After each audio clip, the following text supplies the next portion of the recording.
¿Qué tal? Muy buenas tardes, con el gusto de saludarlo como todos los jueves en una emisión más de su programa Hablemos de Derecho, el consultorio jurídico de TV UAC. Su servidor Gerardo Pérez le da la más cordial de las bienvenidas para que nos acompañe a lo largo de esta hora. El tema de esta tarde, la importancia de vivir en un Estado de Derecho. En términos generales, la mayor parte de los autores en filosofía del derecho concuerdan en que el Estado social del derecho se propone fortalecer servicios y garantizar derechos, considerados esenciales para mantener el nivel de vida necesario para participar como miembro en la sociedad. En un Estado de Derecho, todas las acciones sociales y estatales encuentran sustento en la norma. Es así que el poder del Estado queda subordinado al orden jurídico. Todos los ciudadanos deben estar seguros de que todas las autoridades, sean las que sean y por mucho que cambien, en todo momento cumplirán las leyes vigentes. El tema de esta tarde, la importancia de vivir en un Estado de Derecho. Acompáñenos.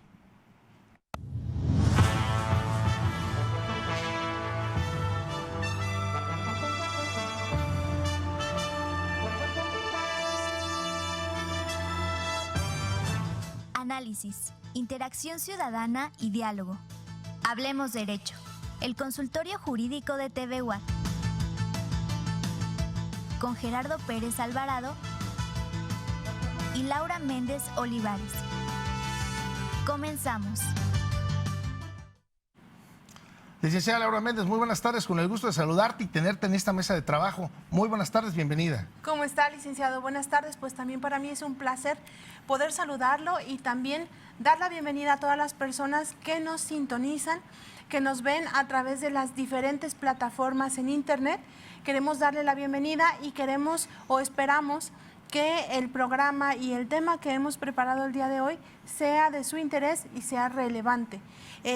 Permítanme comentarles desde este momento que usted puede ponerse en contacto y hacernos llegar sus dudas o sus comentarios a través de Facebook.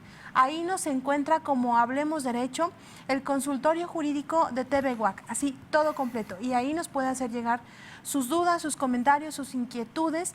Incluso es por este medio que puede ponerse en contacto con los invitados o con algún experto.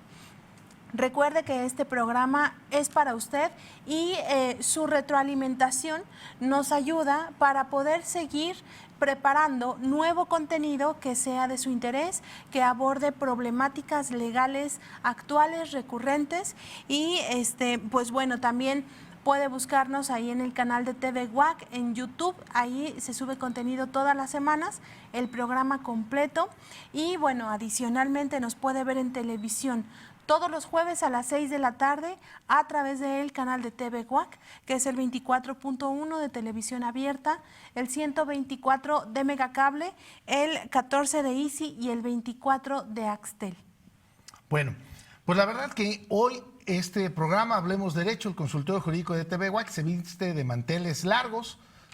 Si tuviéramos aquí a nuestro invitado, tendríamos que sacar la alfombra roja para poderlo recibir. Y realmente agradezco enormemente de todo corazón que haya aceptado la invitación. Y quiero decirle que también es un relevante y un parteaguas también para nosotros, nuestro invitado, porque su último cargo fue embajador en el Vaticano.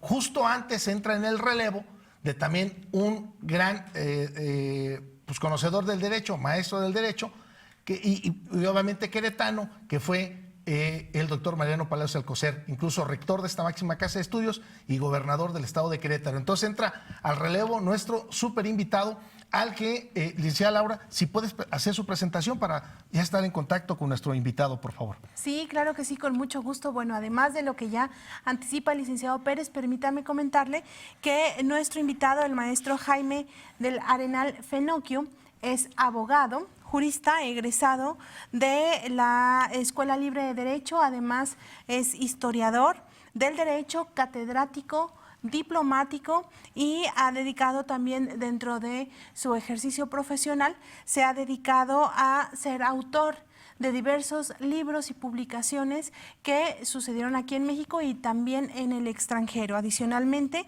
dirigió el Instituto de México en España y fue consejero cultural de la Embajada de México en aquel país, en España. Además, el maestro Jaime del Arenal ha sido embajador, como ya lo adelanta el licenciado Pérez, además de en la República de Ecuador y, bueno, en la Santa Sede. Actualmente su labor se dedica a la academia, que es donde se desempeña. Realmente agradecemos mucho, maestro Jaime del Arenal, que haya aceptado la invitación y que nos acompañe el día de hoy para hablar de un tema importante, que es la importancia de vivir en un Estado de Derecho. Sea bienvenido, maestro, y muchas gracias por acompañarnos. Gracias a ustedes por la invitación. Maestro, pues entramos en tema. ¿Cómo podemos definir el Estado de Derecho? ¿Cuál es la importancia que reviste el Estado de Derecho? Tomando en consideración, maestro, si me lo permite, pues que hablábamos en su momento de garantías individuales y hoy hablamos de derechos humanos. Obviamente no podemos minimizar ni podemos soslayar que podríamos dividirlas, por supuesto, son muy amplias, pero podríamos dividirlos en la garantía de seguridad jurídica, propiedad, igualdad, libertad, que hoy, derivado de las pues, inquietudes sociales, tienen un gran impacto, maestro, en todo lo que tiene que ver con las manifestaciones que tenemos. No se diga Frena en el Zócalo, no se diga las manifestaciones que ha pasado en toda la República Mexicana por grupos feministas. En todos los estados han tenido o hemos tenido estas manifestaciones, pero no menos importante, maestro, la que todavía cerramos esta semana con el asunto Ayotzinapa, ¿no?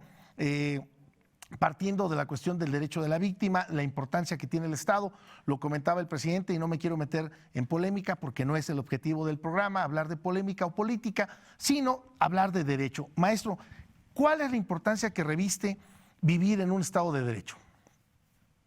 Bueno, Gerardo, primero yo quisiera declararle a nuestro público que el Estado de Derecho es un resultado de una construcción histórica. Es decir, es el resultado final o intermedio en una evolución de la historia de las instituciones y de las ideas jurídicas del mundo occidental. ¿Por qué? Porque realmente el Estado de Derecho surge dentro de la cultura jurídica y política occidental. Concretamente va a surgir a finales del siglo XVIII y se construye como tal en el siglo XIX. Y esto, que es un resultado de un devenir histórico, sigue siendo también transformado por el propio devenir histórico. Es decir, el hecho que estemos ahora en un estado constitucional de derecho no significa nada más que hemos llegado a un estadio más de una evolución que ha sufrido el Estado en su término más amplio, lo cual nos advierte ya que en el milenio que estamos viviendo, en el siglo que estamos viviendo, sin duda este propio Estado va a sufrir transformaciones. Entonces, lo que importa mucho es ver cómo nace este Estado de Derecho, qué ha significado y cuál es lo que está sufriendo o está padeciendo en nuestros días. Esto para nuestro auditorio creo que es muy, muy pertinente saberlo. Y comenzar diciendo que el Estado de Derecho nace precisamente como un resultado de unas ideas justnaturalistas, muy racionalistas, sin contenido teológico, sino eminentemente racionalistas, que se dieron en el ámbito fundamentalmente de la cultura francesa o centroeuropea del siglo XVIII, y cuyo resultado inmediato precisamente fue el surgimiento de las constituciones norteamericanas de 1787 y después de las 5 constituciones francesas de finales del siglo XVIII, comenzando por la de 1791. Ahí nace ya pues una idea de que el Estado debe estar acotado, las funciones del gobernante y las instituciones gubernamentales deben de estar acotadas. Y ese acotamiento debe hacerse desde un punto de vista racional, no mágico, ni mítico, ni religioso, sino racional. Y la mejor manera de limitar racionalmente el poder del Estado es a través de 3 grandes principios. Primero, que la soberanía reside en la nación. La soberanía no pertenece al rey, ni le pertenece a ningún organismo, ni al caudillo, ni al presidente, ni al parlamento, ni al poder judicial, a nadie. La soberanía reside en el pueblo. Segundo elemento fundamental del Estado de Derecho es que la mejor manera de dividir el poder es dividiéndolo, es decir, que ningún gobernante o ningún órgano de gobierno tenga toda la totalidad del poder, sino que el poder se distribuya fundamentalmente, ya lo sabemos, en tres poderes, no necesariamente en tres, pero la teoría clásica nos dice que son tres: el poder ejecutivo, el poder legislativo y el poder judicial. El tercer principio es que, fundamental, es que ese poder se ejerce en beneficio de los súbditos, ya no llamados súbditos, sino fundamentalmente transformados en ciudadanos. Es decir, ahora los ciudadanos son los beneficiados del ejercicio del poder y no al revés, el poder beneficiaba a quien lo ejercitaba. Y la mejor manera de beneficiar a los ciudadanos en el ejercicio del poder es reconociendo, no dándole, sino reconociéndole unos derechos fundamentales que están vinculados a su propia dignidad de ser persona. Por ser persona, no por el capricho de nadie, no por haber nacido en una geografía determinada, no por ser el hijo de fulanito de tal, no por tener determinado sexo o tener determinado conocimiento, sino por ser persona, estás dotado de una serie de derechos inherentes a esa persona. Y el Estado, el poder estatal, debe de reconocerlos, cuidarlos, ¿verdad?, protegerlos. Estos tres principios, soberanía popular por un lado, división de poderes por otro, y el poder debe de respetar estos derechos inalienables de la persona humana, lo propio del constitucionalismo moderno es que se fijan, quedan por escrito, quedan escritos en un documento público que se llama Constitución Política. Por eso irrumpe el constitucionalismo a finales del XVIII y en el siglo XIX. Y en ese sentido, todo el Estado que formalmente respetó estos tres principios es llamado como Estado de Derecho, en principio. Nada más que hubo una pequeña trampa en este discurso, una pequeña trampa que va a ser muy difícil de resolver en el siglo XIX y a lo largo del siglo XX.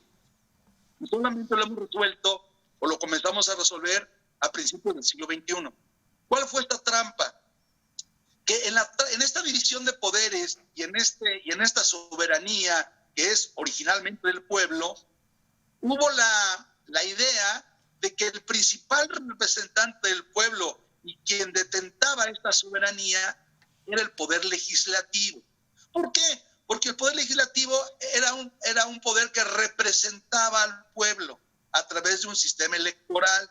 Entonces, frente a un ejecutivo que era una persona o un monarca o era un presidente, un triunvirato, como sea, pero era un reducido y cuya función nada más era ejecutar lo que decía el poder legislativo, y el juzgador tenía que juzgar conforme a la ley que daba el legislativo, pareció entonces que el legislativo era el supremo poder, era el poder por encima de los otros dos, porque encarnaba más a la soberanía y porque establecía las reglas del juego de la sociedad. En ese sentido, la función legislativa, es decir, la función de crear las leyes, de promulgar las leyes, aunque se necesitaba el Poder Ejecutivo para su ejecución y para su definitiva promulgación, quien la hacía era el legislativo, llevó a la cultura jurídica del siglo XIX y del siglo XX a pensar que la ley estaba por encima de cualquier persona, de cualquier institución, y que todo se tenía que girar y regular conforme a la ley. Ojo, conforme a la ley positiva, no conforme a la Constitución. Es decir, la Constitución quedó como el documento que legitimaba todo el orden político, pero no tenía mayor efectividad. Ya consagraba los tres poderes, los derechos humanos, ¿no?, y la soberanía. Pero a quien le correspondía llevar a cabo esto era el legislador a través de las leyes. Entonces, el Estado de Derecho nace como un Estado de legalidad, exclusivamente de legalidad, no de constitucionalidad.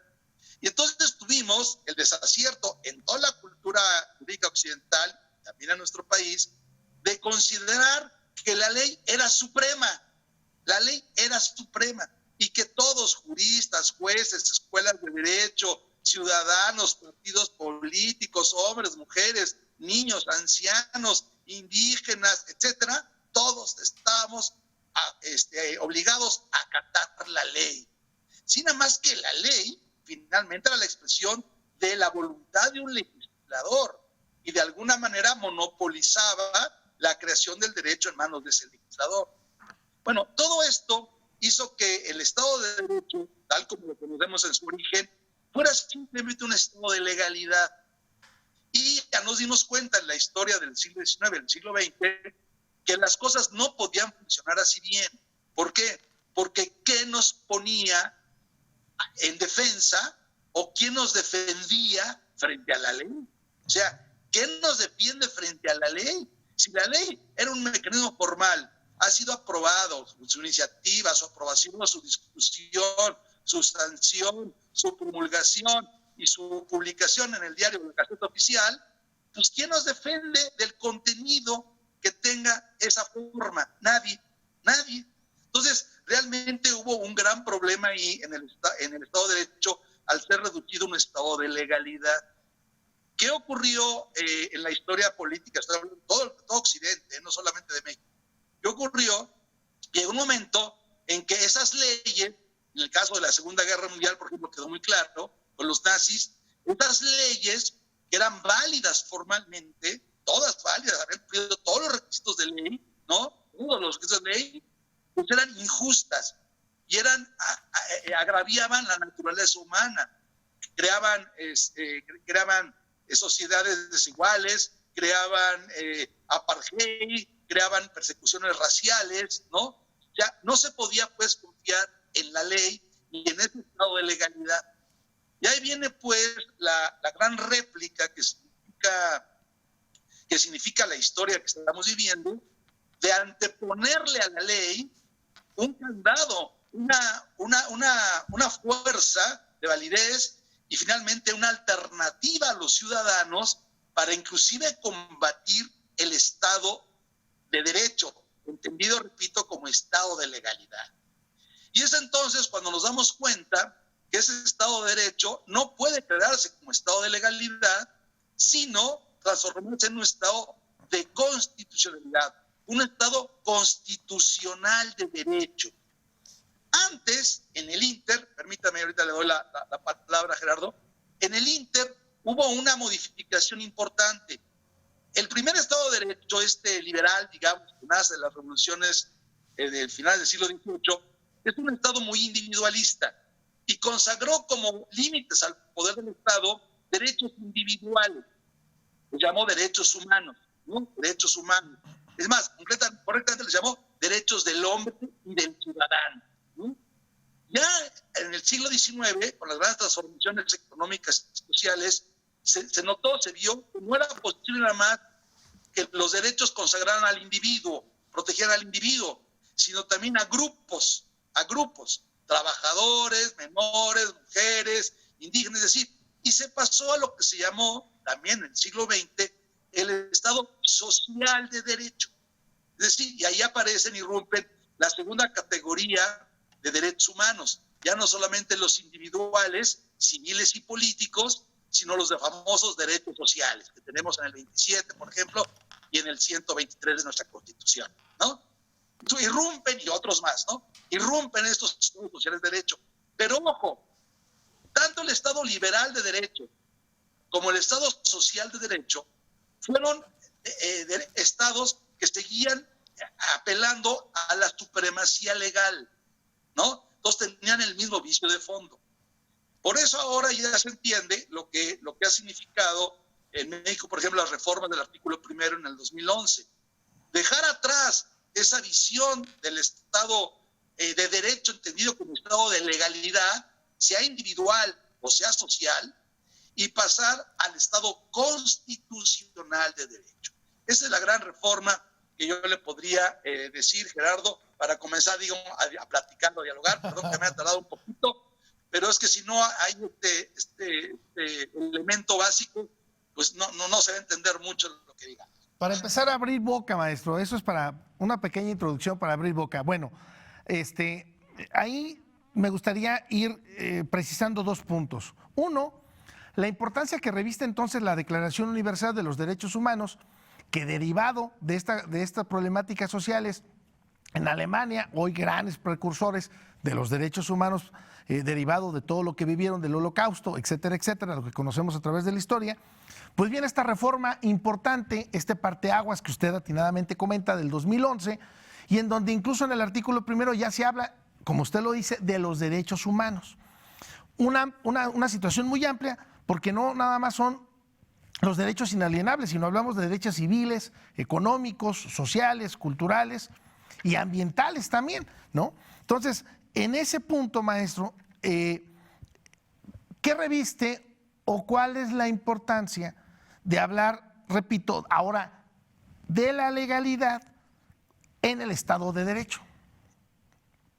Bueno, primero, efectivamente la Declaración de los Derechos Humanos de las Naciones Unidas fue eso, una declaración que algunos estados aceptaron y otros no. Hoy prácticamente los estados la aceptan, pero es una declaración. Y como tal, usted sabe que el derecho público pues no es obligatorio si no lo acepta el orden jurídico interior de cada país, de cada estado. Entonces, quedó como una declaración y vivimos con ella, y efectivamente comienza toda la labor de los juristas y de los activistas de los derechos humanos por dar pasos mucho más específicos. ¿Cuáles? Meter esos derechos humanos en la Constitución. ¿Verdad usted? Pues ya estaban, sí, ya estaban, y tenían inclusive su instrumento de protección, que en nuestro país fue el amparo, ¿no? Efectivamente, estaban, pero era un mecanismo muy individual. Y en todo caso, nunca se le dio a la supremacía del derecho internacional sobre los derechos humanos, nunca se le dio mayor jerarquía que la Constitución. O sea, la Constitución siempre estaba por encima de ellos. Y en algún momento también la propia ley, las leyes federales estaban encima de esas declaraciones. ¿Qué fue lo que ocurre? Lo que ocurre es que en el 2011, estos derechos humanos, estos derechos del hombre, o derechos humanos, son ahora metidos como la base fundamental del orden positivo jurídico del Estado mexicano. Es decir, ya no son declaraciones, no son principios, son normas obligatorias que obligan a todas las autoridades federales y locales a ser respetadas por encima incluso de la ley. Por encima incluso de la ley. Es decir, y no solamente eso, sino no solamente los derechos humanos que están en la Constitución, sino todos los derechos humanos que están en todos los tratados internacionales reconocidos por México. Y ambos, tanto los tratados internacionales como la Constitución, están a la par. Están exactamente a la par, a la misma jerarquía, y todos condicionando a las autoridades federales y locales, estatales y locales, desde el presidente de la República a todo el Congreso de la Unión, a todo el Poder Judicial de la Federación, como a todos los gobernadores, poderes legislativos locales, tribunales locales, ayuntamientos, policías, todos están absolutamente obligados. Y ese va a ser finalmente el punto que se va a poder tratar en una cuestión frente a la legalidad. Antes la legalidad estaba por encima. Había que los jueces se ajustaban a lo que la ley les decía. Ahora los jueces no. Ahora los jueces tienen que ajustarse a lo que la Constitución les dice. Y la Constitución se los dice en el artículo primero. Con lo cual, la Constitución está por encima de cualquier legalidad, de cualquier ley. Ahí está el cambio radical del orden jurídico mexicano a partir de 2011. Y esto hay que enseñárselo a la gente, a los estudiantes, a los juristas, porque todavía muchos nos formamos con la vieja idea de que el Estado de Derecho es un Estado de legalidad. No, hoy ya no es un Estado de legalidad. Hoy el Estado mexicano es un Estado constitucional de derecho, donde lo que primero prima, lo que primero se tiene que ajustar todos los gobernantes son a los principios y a las normas constitucionales. Fundamentalmente el artículo primero, que es lo que lo dispone, y desde luego con los principios que ahí se establecen y con las con todas las obligaciones que significan, ¿no? Muy correcto. Ese es el cambio fundamental, Mario. Muy correcto. Licenciada Laura Méndez, ¿sí vas a comentar algo? Sí, bueno, aquí con base en todo este planteamiento previo que es muy importante para poder comprender el tema de lo que es el Estado de Derecho hoy actualmente en nuestro país, sí me gustaría, maestro Jaime, poner sobre la mesa una pregunta. Sí tenemos que comprender que siempre la ley siempre va un paso atrás respecto a la realidad social y las necesidades de un país. Y por esa razón sí era complicado siempre aplicar la legalidad de una manera tan rígida, de tal manera que existían muchas lagunas, muchas injusticias, y ahora con esta nueva visión del Estado de Derecho a partir de los derechos humanos, pues realmente es un parteaguas importante para nuestro país. Pero sí me gustaría preguntarle a usted, maestro Jaime del Arenal, ¿cree realmente que el Estado de Derecho actual en México verdaderamente se lleva a cabo, o cuáles serían los puntos o las áreas de oportunidad que tendríamos? Porque realmente creo yo que es un cambio muy importante, siempre positivo, por supuesto, para los ciudadanos, pero también, como todo cambio, pues cuesta trabajo y difícilmente vamos a poder implementarlo de una manera adecuada o completa en poco tiempo, relativamente de 2011 para acá. ¿De qué manera ha ido impactando en la sociedad mexicana esta nueva visión constitucional? Y que nos comente si desde su perspectiva verdaderamente estamos viviendo en un Estado de Derecho, en un Estado constitucional de derecho. Hay que aclarar una cosa. Una herencia maldita, yo le llamo la herencia maldita del siglo XIX, es que nos hizo pensar en utopías, ¿no? El marxismo como el final del camino, el liberalismo o el neoliberalismo como el final del camino, el socialismo como el final del camino, el anarquismo como el final del camino, el populismo, o sea, siempre pensando que la política nos va a llevar al final de la historia, algo así como a una especie de paraíso terrenal, donde todos nos llevamos muy bien, ya no hay problema, la acción se fija, las leyes se cumplen y ya está garantizado todo. Bueno, esa es la carne que tiene que vender el político, ¿no? Pues el político, si no promete esto, pues no es electo, ¿no? Pero esto es una tontería, o sea, nunca va a ocurrir esto. O sea, jamás va a haber un Estado constitucional de derecho absolutamente inflexible, acatado 100%, donde todos nos regimos por el respeto a la Constitución y lo que ella emana. Pues es evidente que no. ¿Por qué? Porque somos naturaleza humana, porque algunos son malandrines, son bellacos, son ladrones, son narcotraficantes, malditos, desgraciados ladrones, etcétera, ¿no? O nos equivocamos. El derecho no está para hacernos ángeles. El derecho está para resolver nuestras controversias. Está para ayudarnos a mantener un orden racional y pacífico en una sociedad justo. Bueno, el Estado de Derecho como tal, inclusive el propio Estado Liberal de Derecho, el anterior y el Estado Social, pretendían eso, de alguna manera crear los mecanismos, los instrumentos para ordenar justamente a una sociedad, ¿no? Para resolver justamente los conflictos de una sociedad, para limitar los abusos del poder, para garantizar los derechos inherentes de la persona humana, pero no en definitiva, o sea, no como el fin del capítulo y fin del libro, pasamos la hoja y vamos a otra cosa. No, esos instrumentos están y hay que utilizarlos. Antes no los teníamos, antes de 2011 no los teníamos. A partir de 2011 los tenemos. Maestro, mire, nada más permítame para hacer la pausa de este primer bloque, maestro, y regresamos para profundizar, después del corte regresamos para profundizar si estamos verdaderamente en un Estado de Derecho o no. Vamos a la pausa y regresamos. Estamos en su programa Hablemos Derecho, el consultorio jurídico de TV WAC. Regresamos.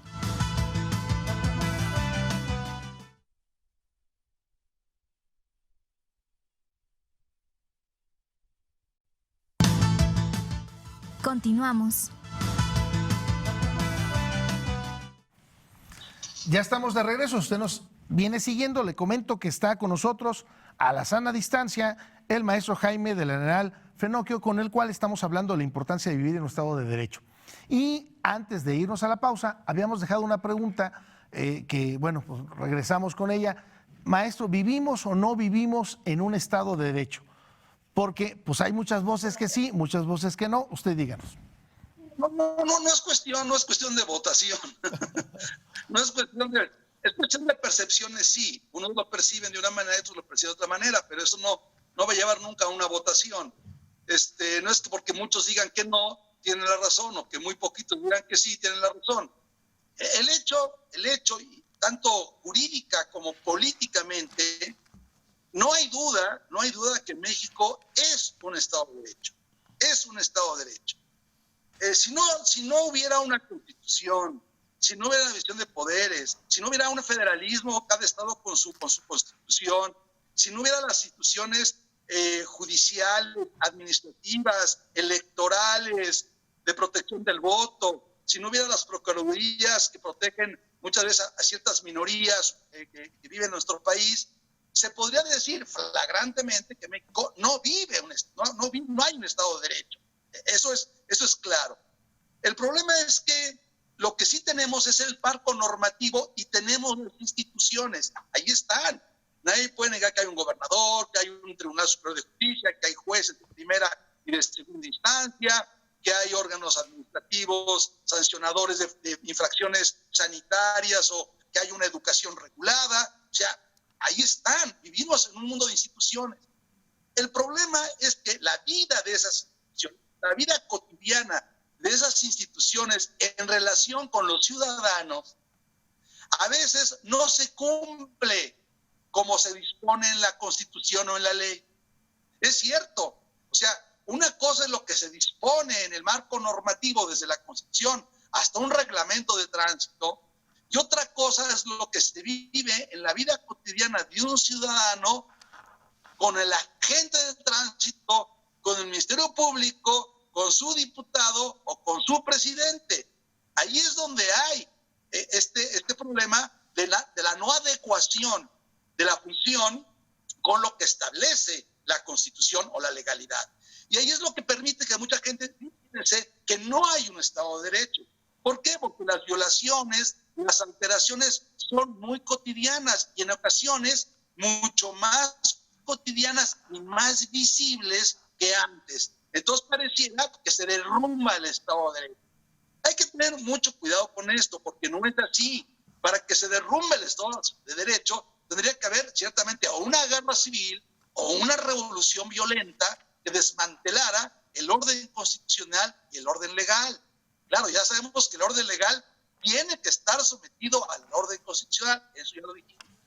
Pero para que esto hubiera, tendría que pasar esto, y eso no ocurre.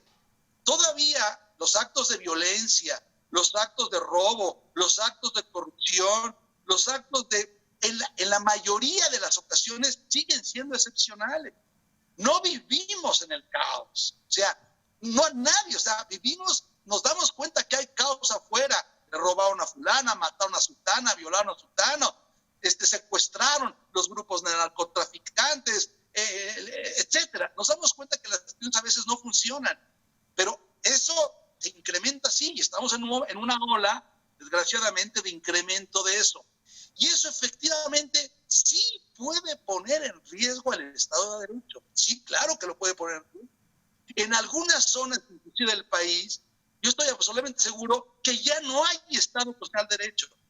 Hoy en algunas zonas del país, no voy a decir cuáles, ¿verdad? Pero creo que lo saben ustedes. ¿Quién impera? Impera la ley del narco.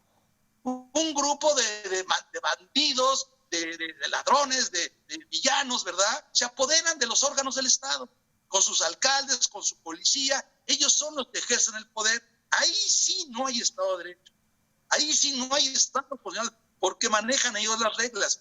Pero eso todavía, por fortuna, es minoritario en un inmenso país. La mayor parte de nosotros vivimos dentro de un orden jurídico y tenemos la capacidad de acudir a los órganos jurisdiccionales o policíacos o administrativos para reclamar los abusos o las injusticias que somos objeto. Entonces, efectivamente, hay un Estado de Derecho y hay un Estado de Derecho. Nadie puede cuestionar. A nivel internacional ya nos lo hubieran dicho. A nivel internacional nos hubieran marcado. México es una caricatura de Estado. México, eso quién sabe que sea, es la anarquía. No, perdóname, tenemos un reconocimiento internacional y una presencia internacional. ¿Por qué? Porque somos un Estado de Derecho y las inversiones siguen llegando y la gente sigue trabajando y la gente se comporta ordinariamente bien. Ahora, ¿es perfecto? No, no es perfecto. No es el grado de perfección de una Suiza o de una Suecia o de una Dinamarca o de una Noruega, no. Tenemos muchísimas dificultades por lo que decía la maestra, porque nuestro Estado es joven, y porque venimos de una historia complicada y porque venimos de un Estado en el cual nos acostumbramos a que el gobernante es el que dicta todo, el gobernante es el que hace todo, dicta todo. Y entonces, todo lo esperamos del gobernante. El Estado constitucional de derecho parte de un supuesto, que ahora los ciudadanos nos empoderamos, hacemos valer nuestros derechos frente al Estado, y por eso salimos a la calle. En ese sentido, sí es saludable que la gente salga a la calle a reclamar el ejercicio de sus derechos. Nos puede caer gordo, nos puede alterar los problemas de tránsito, nos puede alterar el ruido, el desorden, las pintas, son excesos. Yo no los justifico ni para nada, son excesos. No debía de caerse en eso, incluso unos excesos que en ocasiones llegan a la violencia. Eso no es justificable. Pero el hecho de salir a la calle a reclamar derechos es absolutamente válido y muy sano para una sociedad como la mexicana, que no estaba acostumbrada a reclamar nada. Digo, yo soy un hombre de 67 años. Yo me formé y nací dentro del priato. Un priato que no te dejaba absolutamente nada. Pertenezco a la generación del 68. Te mataban, te gaseaban, te reprimían. No había libertad de expresión. No hacías nada. Como ciudadano no tenías ningún poder, ningún derecho. Era la arbitrariedad completa. Bueno, a partir del tránsito a la democracia, las nuevas generaciones mexicanos han comenzado a entender este cambio en la mentalidad, que el poder es para servirte, que el poder es el responsable, que al poder le exiges, que al poder lo denuncias. Y claro, estamos en esa transición, estamos en esa tensión, y claro, no es fácil. ¿Por qué? Porque algunos se aceleran, algunos piden más, algunos quieren que ya se hagan los cambios aquí y ahora, en este momento, y no es posible. Entonces llegamos a una serie de excesos. Y por otra parte, las instituciones de poder, que estaban acostumbradas a hacer lo que se les pegaba la gana, ahora se sienten acotadas porque están acotadas. Y entonces también se sienten maniatadas y entonces reaccionan también en forma violenta y en forma ilegal. Bueno, esa es la historia que estamos viviendo en nuestro país. Estamos viviendo una situación no de decadencia de un Estado de derecho que vivíamos a una degradación, no, para nada. Seguimos en esa transición ascendente, difícil, dolorosa, de una dignificación de la persona humana y una persona humana que se hace más consciente de sus derechos, y unas autoridades que cada vez les queda más claro que están más limitadas y son más responsables. Y en eso estamos. Claro, es una estira y afloja, ¿no? Y unos irrumpen de una manera y otros de otro. Creo que estamos por buen camino. Ahora, hay que cuidarlo. Es un producto de nuestra cultura jurídica y política que tenemos que cuidar. Porque ¿cuál es la tentación? La tentación en los ciudadanos es la anarquía, ¿no? Ahora sí, destruimos todo, sacamos de la raíz todo, ¿verdad? Y construimos la sociedad utópica nueva, ¿no? Y a base de trancazos, y a base de manifestaciones, y a base de, etc. Esa es una tentación. Pero también la otra tentación, que es la más peligrosa, que la estamos viendo actualizada de Norteamérica, donde se generó un desarrollo cultural muy amplio, es que los poderes se vuelvan más absolutos, que los poderes comiencen a ejercer más su poder a costa de la dignidad humana. Es decir, si hay un regreso en la práctica política occidental, incluyendo México, Brasil y Sudamérica y Asia y Europa y Estados Unidos, hay una tentación del poder por quitarse esas limitaciones y volver a ejercer su fuerza al margen de cualquier responsabilidad. Ese es el riesgo que tiene el Estado constitucional de derecho. Sí, es un riesgo, pero hay que verlo como un tránsito. Maestro, Dígame, maestro, para ir cerrando un poco, porque ya nos quedan 10 minutos de tiempo, tenemos un par de preguntas. Yo le quiero hacer una pregunta, maestro, y luego la licenciada Laura otra, pues para que vea que aquí tenemos equidad en esta mesa. El punto es, estamos a un par de días, maestro, 2 días, para conmemorar un aniversario más del movimiento del 68, que atinadamente usted toma y retoma muy importantemente.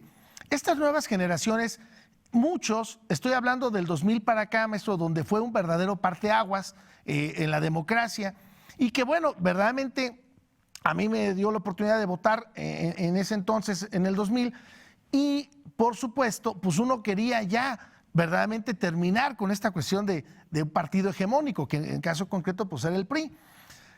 Pero también se dieron muchas libertades, maestro. Hubo muchas libertades que antes no se veían y que estaban muy acotadas, empezando por la manifestación o las manifestaciones que hoy a la postre, pues nuestro presidente, correcto, pues enarbolaba, correcto. Ahora bien, la pregunta es, maestro, estamos a punto de conmemorar, 200 años de consumación de independencia, de la Constitución del 17 a esta fecha estamos hablando de 103 años. Somos una nación joven, verdaderamente joven, porque si nos comparamos con toda la memoria histórica, correcto, desde Tenochtitlan, 500 años de memoria histórica, me parece que somos una civilización joven, maestro. Y si nos vamos con algunos países del Medio Oriente, en donde incluso la mujer no tiene esta libertad que tenemos hoy en nuestro México,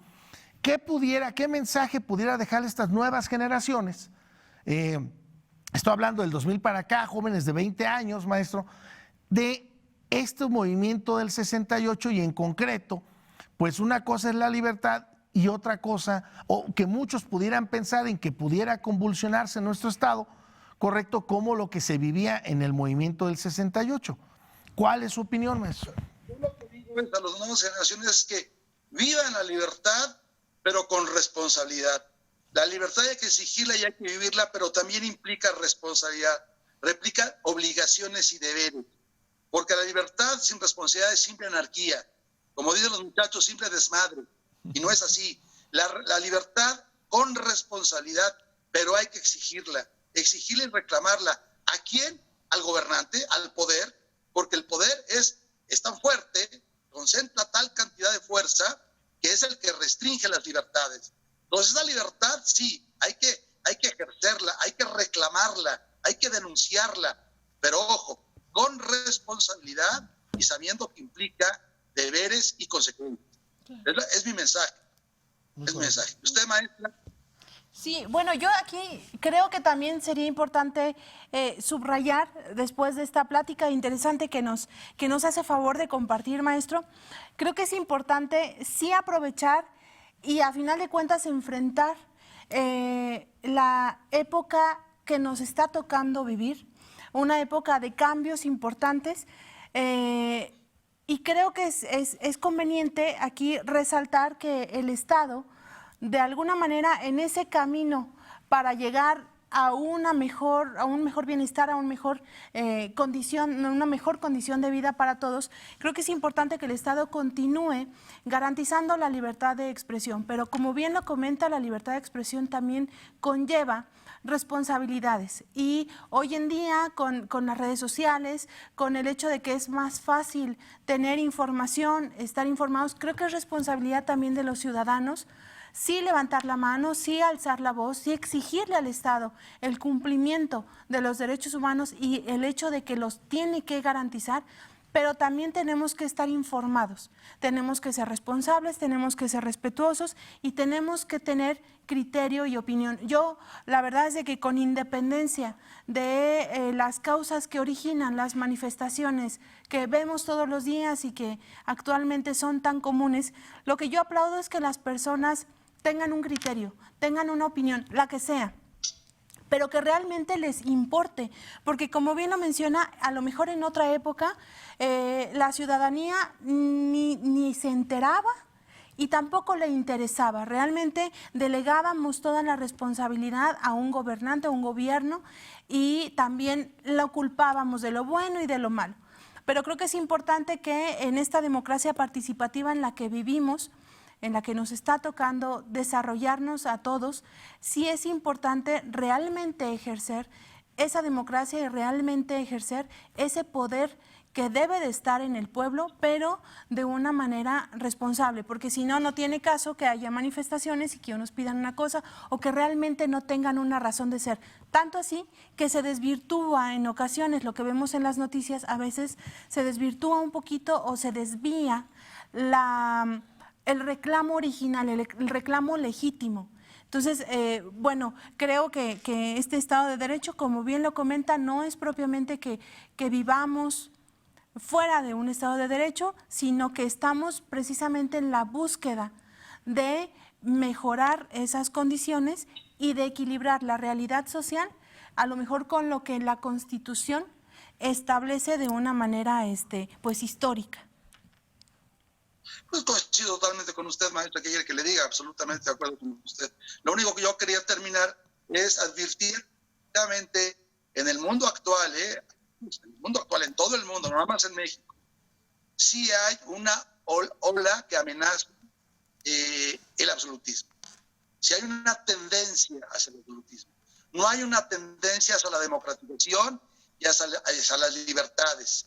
Ahora con la pandemia se han dado unas condiciones que permiten pensar en una acción del Estado más absoluta, ¿no? Más controladora. Entonces, el riesgo está ahí, también la historia está ahí, ya tenemos los instrumentos constitucionales.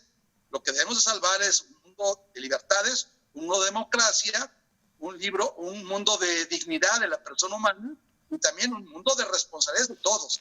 Responsabilidades gubernamentales y responsabilidades ciudadanas. Todos somos responsables. Ya no es como antes, que todo era responsable el Estado. Ahora es el Estado y nosotros. Todos. Bien, maestro. De acuerdo con ustedes. Bien, maestro. Para concluir, algo que desee señalar para cerrar el tema, maestro. Sí, no, nada más eso, amigos, darles las gracias por la oportunidad.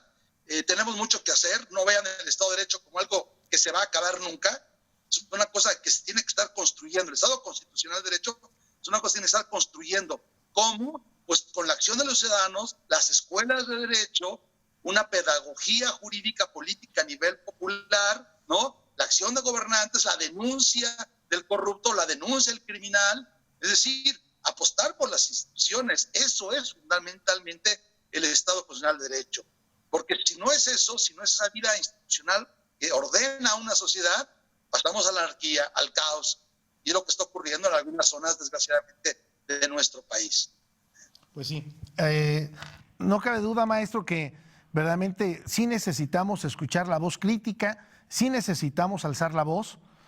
Comparto completamente que sin duda el hecho de pues no manifestarnos o incluso el hecho de guardar silencio, no exigir un derecho, pues entonces es tanto como asumir que todo está bien. Y entonces después no nos quejemos, ahora sí que no te quejes si no exiges un derecho o no te quejas. Yo coincido completamente con usted y enormemente, maestro, muy agradecido por haber aceptado la invitación y espero que no sea la primera ni la última que nos acompañe en este tipo de programas, ¿correcto? Y la invitación queda abierta para que espero que más adelante podamos tener otra vez la presencia aquí en este programa, en esta máxima casa de estudios en el estado de Querétaro. Será realmente un gusto y un honor que nos pueda acompañar, ¿no? Muchas gracias, maestro, por el favor de aceptar la invitación. Un saludo a todos, una universidad muy querida, sobre todo una ciudad queridísima por mí. Gracias. Gracias, maestro. Gracias. Licenciada Laura, si puedes agradecer. Sí, bueno, pues antes de despedirnos también queremos agradecer a las personas que detrás de cámaras nos apoyan para la producción de este programa, gracias a las cuales pues es posible transmitirles y también es posible comunicarnos, ¿no? A la distancia, de manera remota, con nuestros invitados ahora en estos tiempos de pandemia, que no es posible pues aquí convivir como antes. Bueno, pues aquí detrás de cámaras nos apoyan Paola Bravo y también Saraí Luján, muchas gracias. Y allá en controles está Denise Sánchez, Jaime Varela y nuestra productora que siempre está al pendiente de nosotros, Edith Segura. Muchas gracias a todos. Pues muchísimas gracias, maestro. Un fuerte abrazo y gracias, enormemente gracias por aceptar la invitación. Gracias y hasta el próximo jueves en una emisión más de su programa Hablemos Derecho. Muchas gracias, hasta el jueves. Gracias por se fue. sintonizarnos. Te esperamos en la siguiente emisión de Hablemos Derecho, Se le cayó el el teléfono. consultorio jurídico de TV WAC.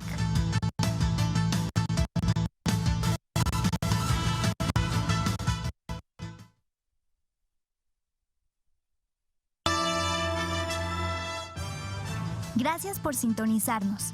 Te esperamos en la siguiente emisión de Hablemos Derecho, el consultorio jurídico de TV WAC.